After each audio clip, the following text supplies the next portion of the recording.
അല്ലാഹു ആണെങ്കിലും ആദിശങ്കരനാണെങ്കിലും യേശുക്രിസ്തു ആണെങ്കിലും ദൈവം എപ്പോഴും മനുഷ്യന്റെ രൂപത്തിലെ സഹായിക്കാൻ വരികയുള്ളൂ.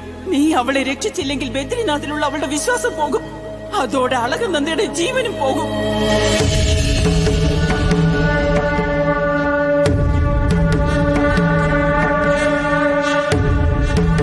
നീ അവളെ രക്ഷിച്ചില്ലെങ്കിൽ ബദ്രിനാഥിലുള്ള അവളുടെ വിശ്വാസം പോകും. അതോടെ അളകനന്ദയുടെ ജീവനും പോകും.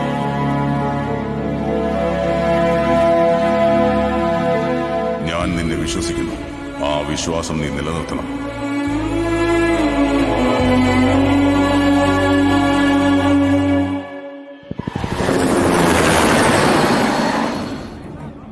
വേഗമാകട്ടെ, ക്ഷേത്രം തുറക്കുന്ന മറ്റന്നാളെന്ന് അറിയാമല്ലോ. വേഗം വേഗമാകട്ടെ. ശരി ശരി. കൃഷ്ണദാസ് എവിടെ?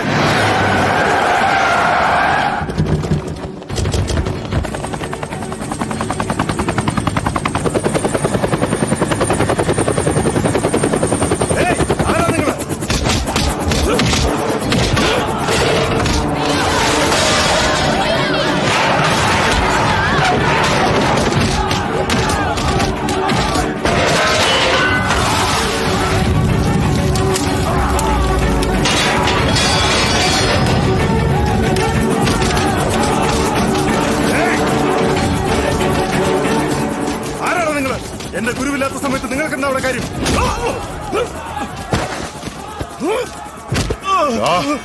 ബദ്രി എവിടെടാ? ഏയ്, അളകനന്ദയെ കൊണ്ടുവരാൻ വേണ്ടി നിങ്ങളുടെ നാട്ടിലേക്ക് പോയിട്ടുണ്ടാ. നിങ്ങളുടെ വീട്ടിലേക്ക് ഇനി വെറും 10 മിനിറ്റ് ദൂരെ കാണുള്ളടാ. നിങ്ങളുടെ ആൾക്കാരോട് എങ്ങോട്ടെങ്കിലും ഓടി രക്ഷപ്പെടാൻ പറഞ്ഞു. എത്ര ശക്തരാണെങ്കിലും ബദ്രിയുടെ അടുത്ത് ചെന്നാ ഭസ്മമായി പോകുമടാ, നിന്റെ മോനുൾപ്പെടെ. എന്താ?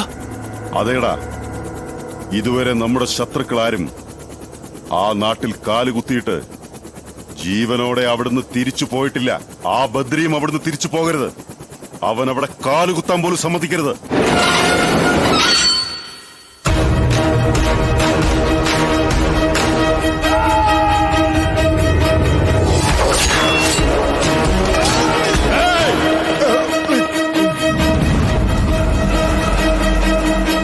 ഇപ്പൊ പിന്മാറിയാൽ ഒരു തല മാത്രമേ പോവുകയുള്ളൂ. തലയോടെ തിരികെ പോകാമെന്ന് തന്റെ ഇടമുള്ള ഒരു വള. ഭഗവാന്റെ അടുത്തേക്ക് ഇവളെ കൂട്ടിക്കൊണ്ടു പോകാനാ ഞാൻ വന്നത്. തടയാൻ നോക്കരുത്. ഭഗവാന്റെ അടുത്തുകൊണ്ടു ഈ ഭജന വരുത്താൻ അളകനന്ദ എന്താ വല്ല ബ്രഹ്മചാരിയോ സ്വാമിയോ മറ്റോ ആണോ? ഇവന്റെ ഭാര്യയാകേണ്ടവളാ. ഏയ്, നിങ്ങളോട് സംസാരിച്ചിരിക്കാനുള്ള ക്ഷമ എനിക്കില്ല. ദൈവത്തിന്റെ കാര്യത്തിൽ തടസ്സം നിൽക്കരുത്. കൊന്നുകളയും ഞാൻ. എന്താടാ ഞങ്ങളുടെ നാട്ടിൽ വന്ന് ഞങ്ങൾക്ക് വാണി തരുന്നോ? തടസ്സം നിൽക്കാതെ മാറിപ്പൊയ്ക്കോ. കൊല്ലണവന്.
എവിടേക്കാടി നീ പോകുന്നത്? പോകത്ത്.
എന്താണ് നോക്കുന്നത്? കത്തി അമർന്നത് തക്ഷശില മാത്രമല്ല, അങ്ങിത്ര നാൾ കാത്തു സൂക്ഷിച്ച വിശ്വാസം. ശരീരത്തിനേറ്റ മുറിവുകൾ മാറ്റാൻ സാധിക്കും. ഈ തക്ഷശില വീണ്ടും പുതുക്കിപ്പണിയാനും കഴിയും. പക്ഷെ കാലാന്തരങ്ങളായി ധർമ്മത്തെ രക്ഷിക്കാൻ വേണ്ടി മാത്രം കാത്തു സൂക്ഷിച്ചിരുന്ന ആ ദിവ്യ ആയുധത്തെ കേവലം ആ പെണ്ണിന്റെ പ്രേമത്തിന് വേണ്ടിയാണ് അവൻ ദുരുപയോഗം ചെയ്തിരിക്കുന്നത്.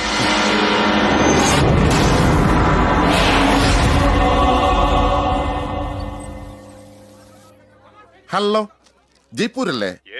ഞങ്ങൾക്ക് 20 legs 40 hands 35 ഫുട്സും അർജന്റായിട്ട് ആവശ്യമുണ്ട്.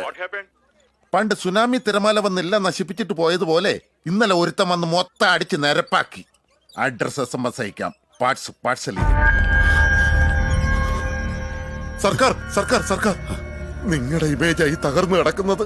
നിങ്ങളുടെ ജാതകം നല്ലതായതുകൊണ്ട് ആ സമയത്ത് ഇവിടെ ഇല്ലാതെ പോയി, അല്ലെങ്കിൽ നിങ്ങൾക്ക് ജയ്പൂർ ലെഗോ ഹാൻഡോ ഒക്കെ വേണ്ടി വന്നേനെ. നിങ്ങൾ എപ്പോഴും പറയുമായിരുന്നല്ലോ പ്രേമവുമായി ബന്ധപ്പെട്ട ജോലികൾ ഏറ്റെടുക്കാൻ താല്പര്യമില്ലെന്ന്. ഇപ്പോഴല്ലേ കാര്യം മനസ്സിലായി. വിടില്ല ഞാൻ.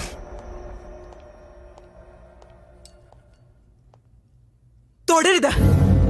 ഈ നാട്ടിലെ ഏറ്റവും വലിയ പണക്കാരന്റെ മകളായിട്ടാ ഞാൻ ജനിച്ചത്. എത്രയോ വലിയ ആലോചനകൾ വന്നിട്ടും അതൊക്കെ ഉപേക്ഷിച്ച് നിന്നെ എന്തിനാ കല്യാണം കഴിച്ചെന്ന് അറിയാമോ നിനക്ക്? ചെറുപ്പം മുതലേ എനിക്ക് റൗഡിസമായിരുന്നു ഇഷ്ടം.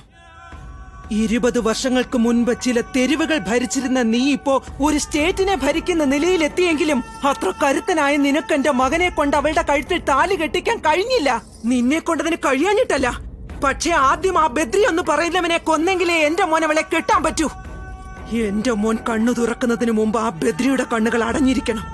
അളകനന്ദ എന്റെ മോന്റെ കാൽ കീഴിൽ ഉണ്ടാവുകയും വേണം. മനസ്സിലായില്ലേ?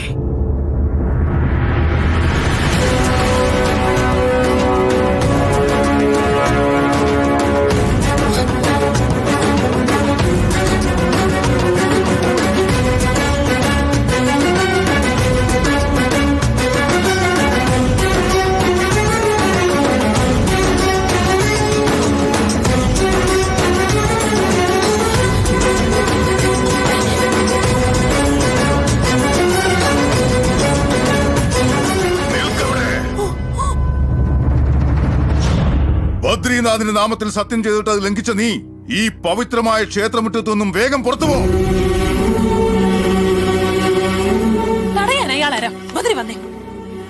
അതെന്റെ ഗുരു മാത്രമല്ല, എനിക്ക് ദൈവത്തിന് തുല്യമാ. നിനക്ക് ജ്യോതി ദർശനം ചെയ്ത് നിന്റെ ആഗ്രഹം പൂർത്തീകരിക്കണ്ടേ? നീ ചെല്ല, പൊയ്ക്കോ.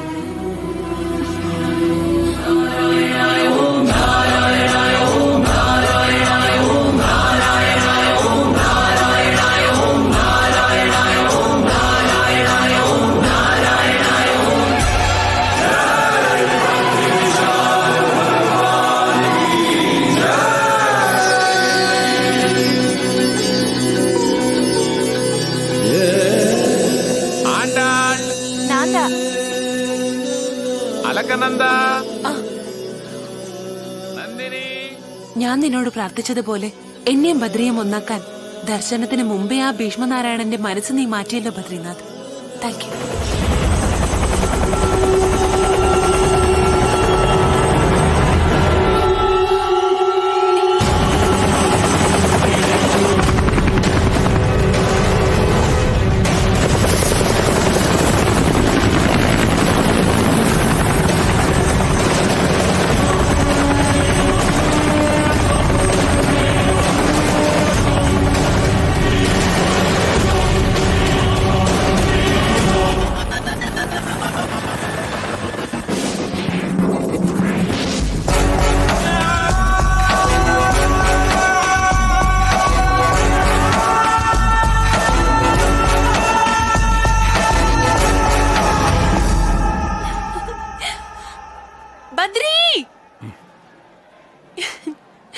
എന്താ ഹാപ്പി ആയില്ലേ? ഹാപ്പിയാണ്, പക്ഷെ 100% ആയിട്ടില്ല.